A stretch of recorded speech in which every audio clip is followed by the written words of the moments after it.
do esporte, já praticamente certa a construção na Praça de Lerival, né, conhecida como Praça de Lerival, por ele ser um dos moradores mais antigos de lá. E a gente vai aproveitar aquela praça para fazer um campinho society com grama sintética para incentivar o esporte no nosso município, o lazer de uma maneira geral também.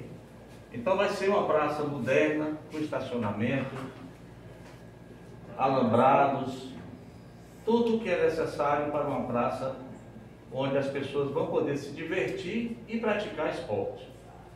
Então fico muito agradecido, feliz por estar anunciando aqui essa obra.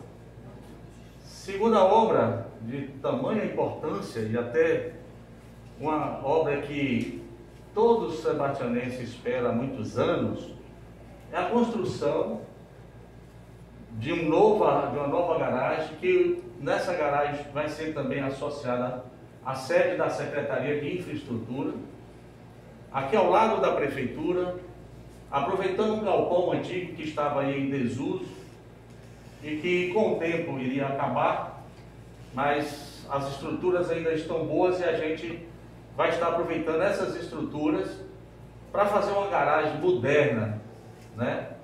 Com dique, com cobertura, com um piso adequado para o mecânico trabalhar, diferente de um chão de barro, de areia, onde as pessoas não podem trabalhar embaixo do veículo porque só tem lama.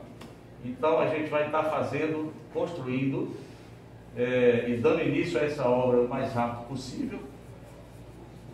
O representante da empresa que ganhou a licitação está presente e acaba de assinar a ordem de serviço, né? Eu acabo de assinar a ordem de serviço e passo para o representante para ele poder já programar na sua agenda já o início dessa obra. No valor de R$453 mil, com recursos próprios, né? Interessante dizer que é com recursos próprios, tanto essa obra quanto a obra do Campinho Society. Além disso, estamos aqui também alegres, mais uma vez, por poder estar dando a ordem de serviço para